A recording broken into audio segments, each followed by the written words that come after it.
여러분, 여행을 하게 되면 설렘이 있고 그리고 기다림이 있습니다. 이곳은 과연 나를 어떻게 힐링시켜 줄까? 이곳은 나에게 어떤 아름다운 기억을 줄까? 또 이곳을 통해서 나는 어떤 큰 깨달음과 그리고 인생의 깊이들을 느끼게 될까? 이런 것들이 기다려지고 그래서 설레이고 그래서 여행을 가고 싶어 하는 것이 사람들의 모습입니다. 근데 여러분, 만약 우리가 여행이 아니라 삶의 터전을 옮긴다고 생각을 한다면 어떻겠습니까? 그때부터는 기다림이나 설렘이 아니라 스트레스가 아마 우리를 기다리고 있을 것입니다. 같은 나라 안에서 지역을 바꾸어 이사를 하는 것도 큰 스트레스인데 고국을 떠나서 이렇게 호주에 와서 산다는 것 굉장한 스트레스입니다. 목사님, 저는 스트레스 안 받습니다. 저는 호주 사는 게 너무 좋아요. 이렇게 말씀을 하시는 우리 성도님들이 혹 계실지 모르겠지만 심리학자들이 생활 속에서 스트레스를 가장 많이 받는 것들을 조사를 해봤습니다. 그랬더니 그러니까 100점으로 계산을 했어요. 100점 만점에서 계산을 했는데 제일 많이 스트레스를 받는 게 배우자가 사망했을 때였어요. 그게 100점입니다. 100이라고 하는 수치에서 100의 스트레스를 받는 거죠. 두 번째는 이혼이었습니다. 여러분, 1위와 2위가 부부와의 관계 속에서 나타나는 스트레스 수치였어요. 그러니까 우리 청년들 결혼 잘해야 됩니다. 두 번째 스트레스 수치가 높은 게 이혼이었어요. 그 다음에 세 번째가 가족 중에서 누가 사망을 했을 때. 그럼 네 번째는 어떤 것일까요? 네 번째는 여기서 게스트를 빨리 해주셔야 됩니다. 이사를 갔을 때, 이민을 갔을 때 스트레스 수치가 네 번째로 높은 것을 심리학자들이 이야기를 합니다. 그만큼 뿌리를 옮겨 산다는 것, 이것이 결코 쉽지만은 않습니다. 내가 원해서 왔든 남편이 원해서 왔든 아내가 좋다고 해서 왔든 애들을 위해서 왔든 우리도 뿌리를 옮겨서 이 호주 땅에서 살아가고 있는 사람들입니다. 근데 여러분, 뿌리를 옮긴다고 하는 것은 이거 대단히 힘들고 어려운 거예요. 식물을 뿌리를 뽑아서 다른 곳에 옮기게 되면 한 일주일 동안 몸살을 합니다. 몸살이라고 하는 표현이 맞을지 모르겠지만 뿌리를 내리려고 자기가 가지고 있는 이파리도 다 떨어뜨리고 그리고 시들시들 말라서 죽어가기도 하고 막 이래요. 한 3, 4일 물을 잘 주고 관리를 잘하면 이것이 이제 점점 뿌리를 내리면서 한 일주일 정도 지나면 시들시들했던 나무가 이렇게 힘을 얻어서 꼿꼿해지고 이렇게 살아납니다. 식물도 그런데 하물며 인간이 저와 여러분이 뿌리를 옮겨서 이 땅에 살아가는 삶이 얼마나 힘들고 어렵겠습니까? 고난이라고 하는 몸살도 알아야 되고 정착하기 위해서 뛰어넘어야 되는 여러 가지 환경과 상황들이 우리를 기다리고 있고 그러다 보니까 우리의 마음이 어느덧 좁아져요. 그래서 네로마인드가 됩니다. 그 네로마인드가 되면 나타나는 현상이 있습니다. 불평과 불만이죠. 거기에다가 원망이 또 그곳에 자리를 잡게 됩니다. 그런데 여러분, 오늘 우리에게 삶의 터전을 떠나면서 복의 근원이 된 사람이 하나님 말씀 앞에 어떻게 서야 되고 그리고 하나님 말씀을 붙잡고 어떻게 살아가야 되는지를 보여주면서 떠남이 몸살을 앓고 그리고 스트레스를 받고 어려움의 현장이 아니라 축복의 현장이고 하나님의 복의 근원이 되는 현장이라고 하는 것을 오늘 말씀을 통해서 우리에게 도전하고 있습니다. 아멘. 그러므로 우리 뿌리채 옮겨온 저희들이 오늘 이 말씀을 통해서 그리고 최초의 이민자였던 성경 속에 등장하는 이 아브라함의 삶을 통해서 그리고 하나님의 말씀 앞에 어떻게 섰고 그 말씀 앞에 어떻게 반응을 했는지를 통해서 저와 여러분이 이 아브라함을 붙잡고 말씀을 붙잡고 새로운 삶의 터전의 시작을 축복의 복의 근원의 성도들이 되기를 주의 이름으로 축복을 드립니다. 이 아브라함은 창세기 11장 26절부터 등장을 합니다.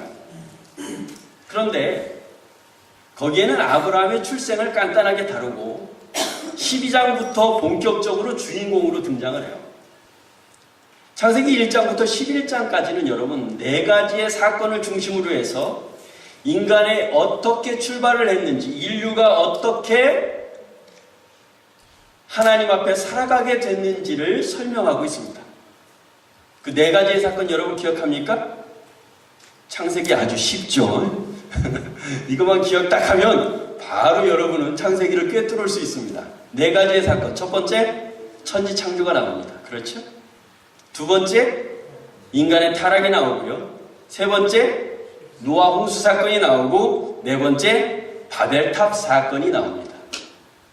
이 4가지 사건이 바로 1장부터 11장까지 기록이 되고 있다가 12장부터 50장까지는 갑자기 오늘의 말씀의 주인공인 아브라함으로부터 시작해서 4명의 언약의 사람들이 등장을 합니다. 이걸 가리켜서 4대 족장이라고 말하죠. 누구누구인지 기억하십니까? 아브라함, 이삭, 야곱, 요셉, 이렇게 4사람의 족장이 등장을 합니다. 여러분은 창세기를 다 띄었습니다. 4가지의 사건, 4가지의 족장. 이 12장의 새로운 출발을 아브라함으로부터 시작을 합니다. 그렇다면 왜 하나님께서 이 아브라함으로부터 시작을 시키고 있는 것일까? 그것은 하나님의 구원 역사, 하나님의 약속이 어떻게 성취되어지는지를 이 아브라함이라고 하는 인물을 통해서부터 출발을 하고 있고, 그래서 희미했던 하나님의 약속들이 아브라함으로부터 시작해서 확연하게 나타나는 것을 우리는 만나보게 되는 것입니다.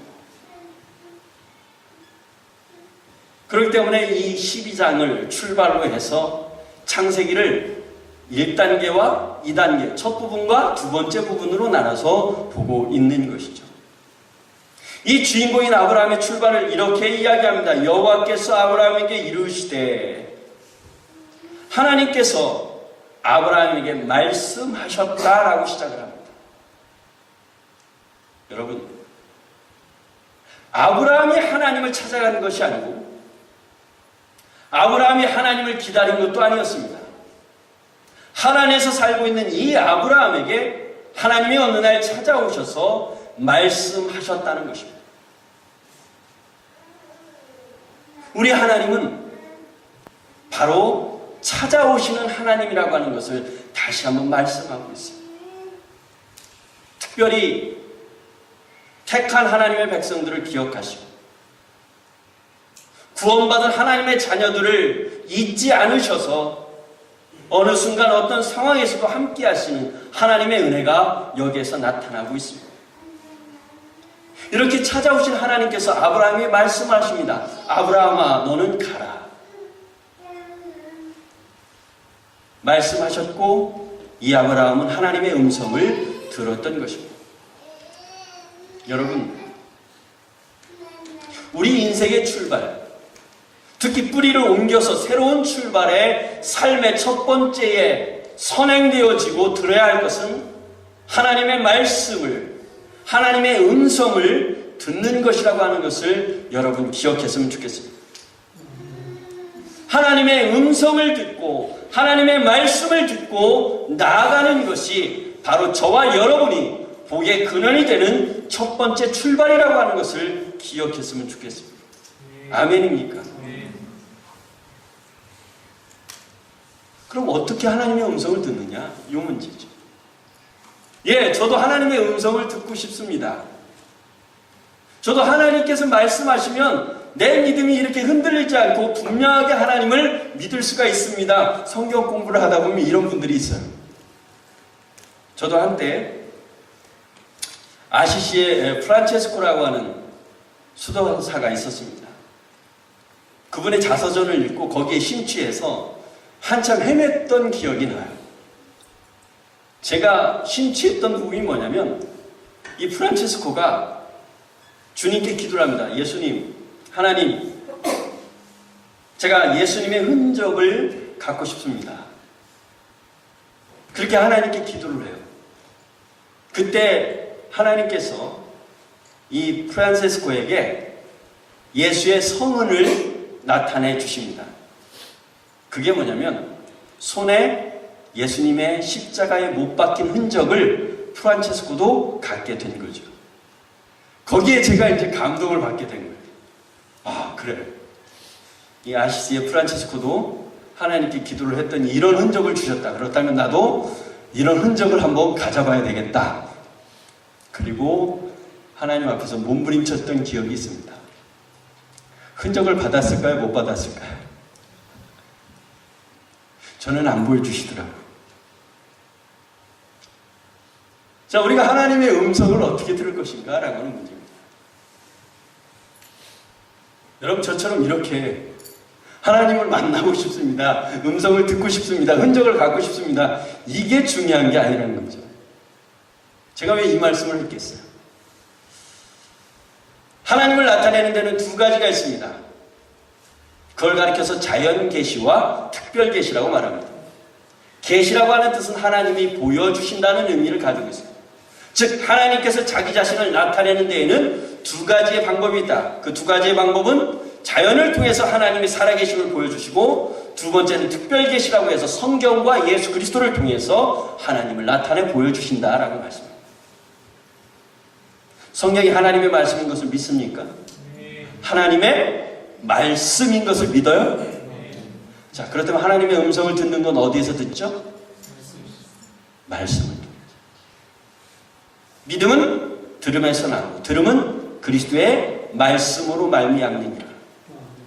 우리의 믿음이, 우리의 신앙이 성장되고 우리의 신앙이 흔들리지 않고 나아갈 수 있는 것은 바로 하나님의 이 기록된 말씀을 통해서 우리가 세워지고, 이 기록된 하나님의 말씀을 통해서 우리가 능력을 얻고, 이 살아계신 하나님의 말씀을 통해서 우리가 하나님의 음성을 듣고 하나님의 뜻을 헤아릴 수 있고 하나님의 섭리를 깨달을 수 있다는 것을 우리는 말씀하고 있습니다.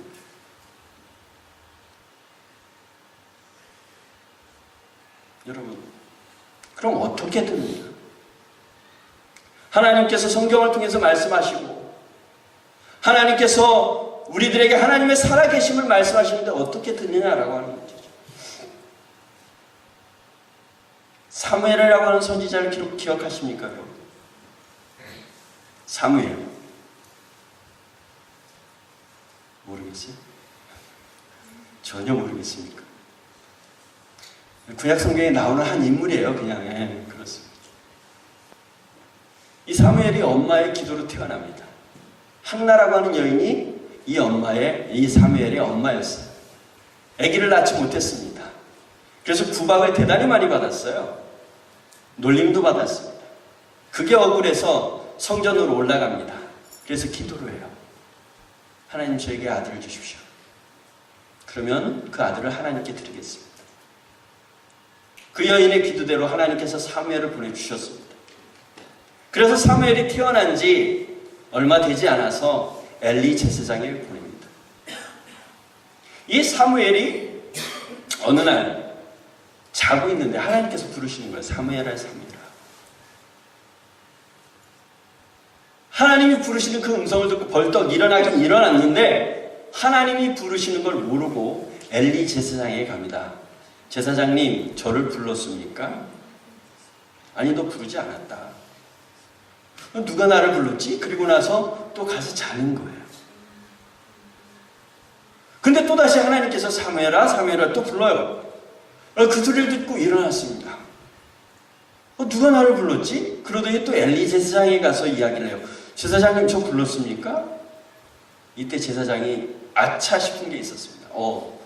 하나님께서 사무엘을 부르십니다. 사무엘아, 또다시 그 음성이 들리면 내가 여기 있나이다 라고 하나님께 대답을 해라. 하나님이 너를 부르십니다. 또다시 잠자리에 들어서 잠을 잤는데 하나님이 또 사무엘을 부르십니다. 쌤, 아빠가 너 부르는 거 아니다. 사무엘, 사무엘아. 그때 사무엘이 하나님, 제가 여기 있습니다 대답을 합니다. 그때 하나님께서 사무엘에게 말씀하시죠. 여러분, 하나님의 음성을 듣는다는 것은 바로 우리가 하나님의 말씀 앞에 간절함과 사모함으로 화답할 때 하나님의 음성을 듣게 됩니다. 그래서 히브리서 3장에서는 히브리 기자가 우리가 믿음에 화답할 때 그 믿음이 우리 가운데 임하게 된다고 말씀하고 있는 것이죠. 하나님의 음성을 듣는다는 것은 우리의 마음을 열고 강박한 마음이 아니라 하나님 앞에 간절한 소원을 담아 나아갈 때 하나님의 음성을 듣게 되는 것입니다. 여러분, 여러분의 마음을 강팍하게 하지 마십시오. 강팍하다는 말이 무슨 뜻인가 아십니까? 고집이 세고 괴팍하다는 거예요. 다시 말하면 내 마음을 단단하게 잠궈 놓는다는 뜻입니다. 하나님의 말씀이 내 심령 가운데 들려올 때 내 마음을 닫아서 단단하게 만들고 괴팍스럽게 고집스럽게 하나님의 말씀을 듣지 않겠다고 믿지 않겠다고 하는 내 마음이 아니라 우리의 마음을 하나님 앞에 오픈하고 겸손한 마음을 하나님 말씀하십시오. 듣겠습니다. 그 하나님의 말씀에 화답할 때 하나님의 음성을 듣게 된다는 것을 이야기합니다. 사랑하는 성도 여러분, 복의 근원의 출발이 하나님의 말씀 앞에 하나님의 음성을 듣는 것이었습니다. 아멘. 이것이 바로 우리의 인생의 새로운 출발, 복의 근원의 출발이라고 하는 것을 기억하시고 하나님의 말씀을 통해 하나님의 음성을 듣기를 주의 이름으로 축복합니다. 두 번째에 보면 너는 가라, 이렇게 하나님 말씀하세요. 너는 가라. 그렇죠? 그런데 하나님께서 요구하시는 것이 세 가지가 있습니다. 그리고 7가지의 복이 나와요. 2절부터 3절까지 세 가지의 요구와 7가지의 복이 나오고 있는데 이 세 가지의 요구는 뭐죠? 본토를 떠나라, 친척을 떠나라, 아비집을 떠나라. 이 세 가지의 요구가 하나님의 말씀 속에 나타나고 있습니다. 이 세 가지의 요구는 성경학자들의 이야기가 3종 구조로 기록되어져 있는 강조하고 있는 것이라고 말씀하고 있습니다. 이스라엘 백성들에게 있어서 3이라고 하는 숫자는 완전한 것을 나타냅니다. 우리 하나님도 3번 하나님이시죠. 삼겹줄도 끊어지지 않습니다. 이 3이라고 하는 숫자들은 완전한 어떤 이런 뜻들을 가지고 있어요. 그래서 3종 구조로 이야기한다고 하는 것은 바로 친척과 본토와 아비집을 떠나는 이 세 가지를 통해서 아브라함에게 완벽하게 요구하시는 하나님의 요구가 담겨 있다는 것을 우리에게 이야기해 주는 것이죠. 이것은 바로 그동안 자신을 둘러싸고 있던, 그리고 자신이 믿고 있었던, 그리고 자신의 힘이 되어 주었던, 그리고 자신에게 능력이 됐던 그 모든 것들에서 떠나라고 이야기를 하는 것이었습니다. 여러분, 본토를 떠난다는 것, 그것은 바로 자기 나라를 떠나는 것이었습니다. 친척을 떠난다는 것, 그것은 자기의 울타리가 되어 주었던 힘에서 떠나는 것이었습니다. 아비집을 떠난다는 것, 그것은 자기에게 비빌 언덕을 만들어 주셨던 부모의 품을 떠나서 이제는 스스로 독립해서 살아가야만 되는 그러한 독립을 의미하고 있는 것이었습니다. 그런데 여러분, 하나님은 거기에만 국한된 것이 아니었어요. 더 나아가서는 죄에서 떠나는 것을 의미하고 있었던 것입니다. 아니, 아브라함이 자기 나라를 떠나고 친척을 떠나고 아비집을 떠나는 게 왜 죄에서 떠나라고 하는 하나님의 말씀인가? 우리는 이렇게 생각해 볼 수 있죠. 그 생각을 하기 전에 우리는 죄라고 하는 거에 대해서 먼저 정의를 해야 이 뜻을 이해할 수 있습니다. 여러분, 죄가 뭡니까? 죄.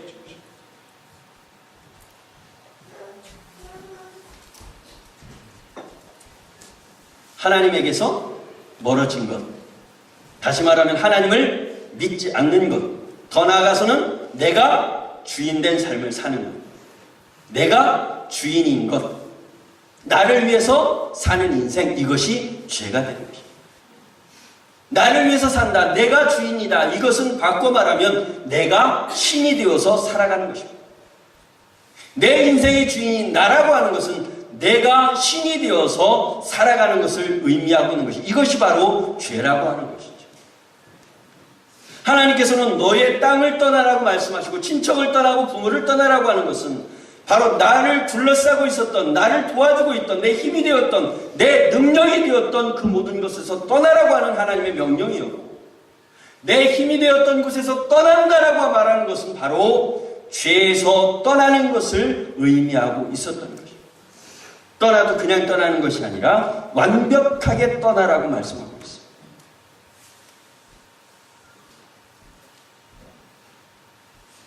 여러분, 믿음은 하나님을 바라보는 것입니다. 아멘.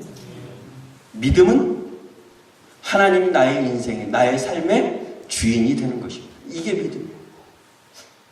그동안 내가 주인이 되어서 살았던 삶이라면 이제는 내가 주인이 아니라 하나님이 주인이 되어서 그 주인된 하나님을 붙잡고 살아가는 것, 이것이 바로 믿음이라고 하는 것입니다. 이것이 신앙입니다. 하나님은 아브라함에게 그 믿음을 요구하셨고 그 신앙을 요구하셨던 것입니다. 이것이 복의 근원이 된 아브라함이 취할 행동이었어요. 친척 본토 아비집을 떠나는 것, 죄에서 완벽하게 떠나는 것, 내가 주인이 되었던 삶을 완전히 내려놓고 하나님이 나의 주인이 되어서 하나님만을 믿고 의지한다라고 하는 그 삶을 사는 것, 이것을 하나님은 요구하고 계셨던 것입니다. 여기에 아브라함은 화답했어요. 여기에 아브라함은 대답했다는 겁니다. 저는 여러분들에게 예수의 심정으로 묻습니다. 여러분, 오늘 이 말씀 앞에 하나님께서 요구하시는 본토 친척 아비집을 떠나라고 하는 이 말씀 앞에 아멘으로 여러분 화답할 수 있습니까? 화답할 수 있어요? 내 주인의 자리를 하나님께 옮겨드리고 내가 그동안 믿고 붙잡고 살았던 그 세상의 끈들을 내려놓고 오직 하나님만이 나의 주인됨을 고백하며 그분의 영광을 위해서 살아가는 것, 그런 삶의 위치에 여러분이 있느냐라고 하는 것입니다. 있어요? 아멘입니까? 이것이 두 번째 복의 근원이 될 수 있었던 아브라함의 화답이었습니다. 오늘 주님의 이 물음 앞에 아멘으로 화답하기를 주의 이름으로 축복합니다.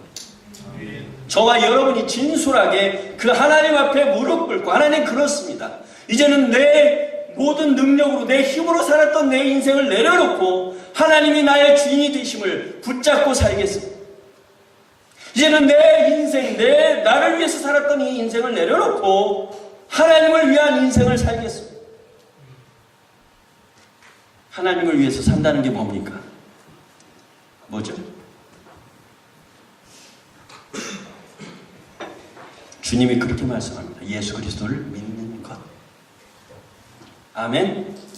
하나님을 위해서 사는 것, 여러분 별거 없어요. 예수 그리스도를 믿는 것입니다. 주님이 그렇게 말씀하시잖아요.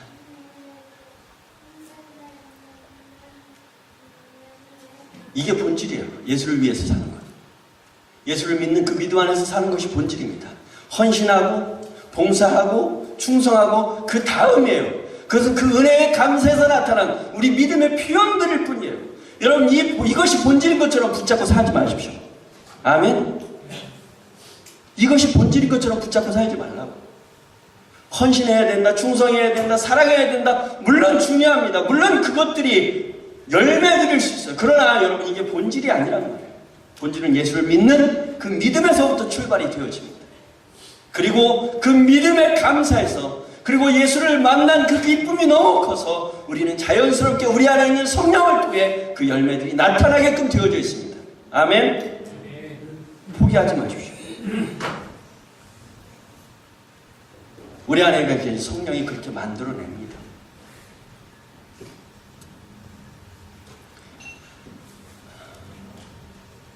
세 번째로 아브라함을 통해서 보여준 것이 있습니다.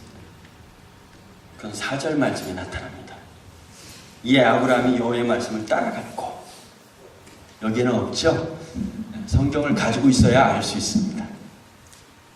우리가 크리스찬이라고 하는 걸 어떻게 나타냈죠? 전에는 성경을 딱 끼고 주일날 교회를 가는 모습을 통해서 우리가 그리스도인인 것을 나타냈어요. 요즘은 너무 발달이 되다 보니까 교회 오면 다 있으니까, 그래서 4절 말씀을 일부러 제가 뺐습니다. 4절 말씀이 뭐라고 말씀하죠? 아브라함이 여호와의 말씀을 따라갔고, 순종을 나타냅니다. 바로 순종하는 삶이었어요. 근데 여러분, 히브리서 11장 8절에 보면 이 아브라함의 믿음을 이야기하고 있는데, 이 아브라함의 믿음을 뭐라고 얘기하냐면, 믿음으로 아브라함은 하나님의 말씀에 순종하였다라고 기록하고 있어요. 뭐라고요? 믿음으로 순종하였다. 순종과 믿음은 같이 간다는 이야기예요. 아멘입니까? 순종과 믿음은 같이 나타납니다. 믿음이 있다고 말하는 사람들이 하나님의 말씀에 순종하지 않는다? 그건 거짓말이에요. 순종과 믿음은 항상 같이 가게끔 되어져 있습니다. 그런데 여러분, 여기서 하나님의 말씀을 따랐다라고 하는 원어 성경을 보게 되면, 따랐다라고 하는 말씀 앞에 하나의 전치사를 더 사용해서 강조하고 있는 부분이 있어요. 이것은 어떤 의미를 나타내고 있냐면, 아브라함이 하나님의 말씀을 순종해서 떠날 때에 머뭇거리거나 다른 것을 생각하거나 재보거나 그런 것이 아니라 단호하게 하나님의 말씀에 순종했다는 것을 이야기하고 있습니다.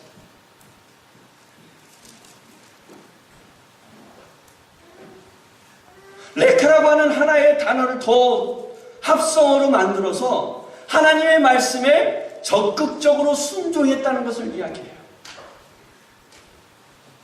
그렇기 때문에 히브리 기자는 히브리서 11장 8절에 그것을 믿음으로 이야기를 합니다. 이 아브라함은 하나님의 말씀을 따라서 친척분 또 아버지 집을 떠나게 될 때, 내가 이곳을 떠나게 되면 위협을 받게 될 텐데, 내가 이곳을 떠나게 되면 위험할 텐데, 내가 이곳을 떠나게 되면 무엇을 먹고 살지?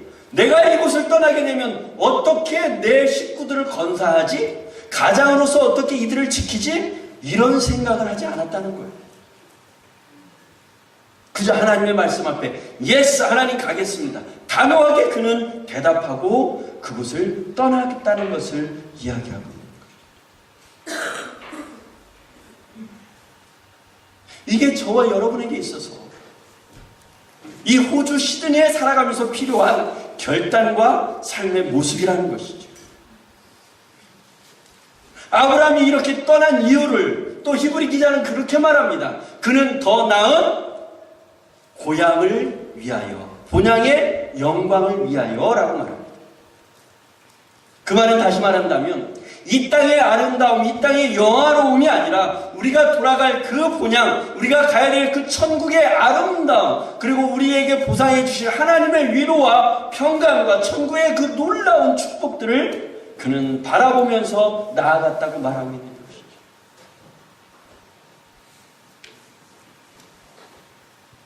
사도 바울은 이걸 가리켜서 그렇게 말합니다. 우리가 지금 이 땅에서 당하는 고난은 장차 올 우리가 가야 될 그 영광과 비교할 수 없도다. 그래서 우리가 받는 이 땅의 고난들, 이 땅의 시련들, 이 땅의 아픔들, 이것들이 우리가 받게 될 그 영광과 비교할 수 없기 때문에 그는 참고 인내하고 그 영광을 기다리면서 이 땅에서 살아갔던 것입니다. 여러분, 그들이 왜 몰랐겠어요? 예수를 믿으면 당해야 되는 그들의 핍박을 왜 몰랐겠어요? 예수를 믿으면 받아야 되는 그 고난들을 왜 몰랐겠어요? 그럼에도 불구하고 그들은 장차 올 영광을 기다리면서 인내하고 예수 그리스도를 붙잡고 나아갔던 것입니다. 이 아브라함도 마찬가지였어요. 아브라함이 75살에 이 하란을 떠나게 됩니다. 75살이면 산전수전 공중전까지 다 겪은 사람이에요. 그 인생에서 쓴맛 단맛 다 본 사람이라고요. 그런데 그가 어리석었습니까? 그가 몰랐겠어요? 자기 친척 본토 알집을 떠난다는 것이 무엇을 의미하는지 몰랐겠느냐 말이에요. 그럼에도 불구하고 그는 그곳을 떠나게 되는 것입니다. 예수 믿는 사람들을 가리켜서 증인이라고 말합니다. 저와 여러분이 증인이에요. 아멘? 증인이라는 말 속에는 순교자라고 하는 말이 포함되어져 있습니다. 어떤 사람들을 순교자라고 그러죠? 예수를 위해서, 하나님의 영광을 위해서 자기의 목숨을 내어놓는 사람들을 이야기합니다. 이 사람들이 어리석어서 자신의 목숨을 내어놓을까요? 죽는 것이 두렵지 않아서 자신의 목숨을 내어놓았을까요? 그렇지 않습니다. 더 나은 영광을 위해서 그는 기꺼이 고난에 동참했던 것이죠. 사랑하는 성도 여러분, 바로 아브라함이 복의 근원이 되는 세 번째의 원인과 이유가 여기에 있었던 것입니다.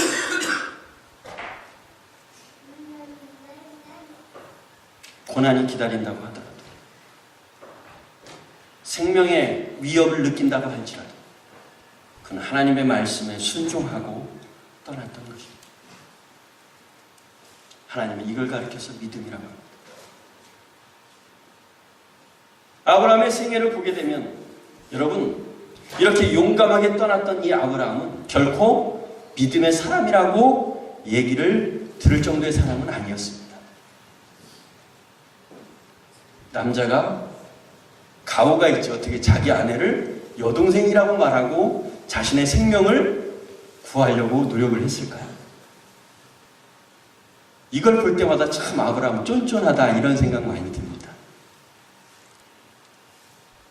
그런데도 하나님은 이 아브라함을 의롭다라고 말씀하십니다.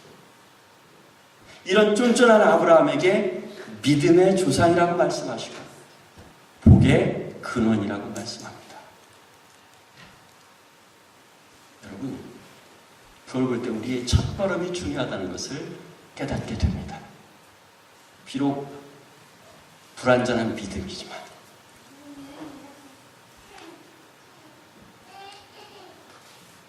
비록 불신앙의 신앙을 가지고 있지만 우리가 하나님을 향해서 첫걸음을 뗄 때 그 하나님은 그걸 보시고 우리를 의롭다 말씀하신다는 사실입니다. 우리는 완벽한 사람들이 아닙니다. 우리는 여러 가지로 부족한 사람들이에요. 그렇지만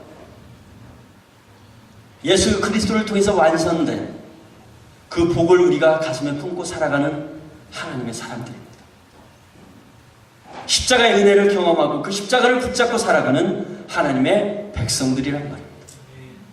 그렇다면 여러분, 오늘 아브라함이 보여준 이 하나님 앞에서의 모습들을 기억하시고 불완전하지만 불신앙도 가지고 있지만 그 한 걸음, 그 한 걸음을 하나님 앞에 내디디면서 복의 근원의 완성을 이루신 그 하나님의 축복을 누릴 수 있기를 주의 이름으로 축복을 드립니다. 기도하겠습니다.